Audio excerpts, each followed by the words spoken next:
Kaya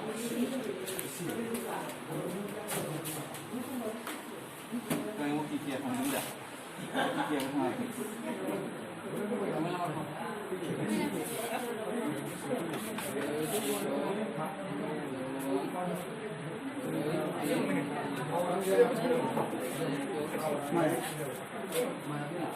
Orangnya semua proses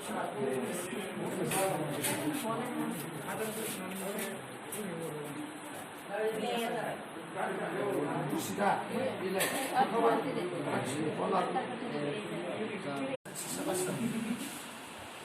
boleh saja kasih terlihat benar benar mungkin ada semua kan terus lu ulang dong jaspa atas jasi berbesi kau boleh kan ambil setiap orang nama selalu berbesi habis dengan orang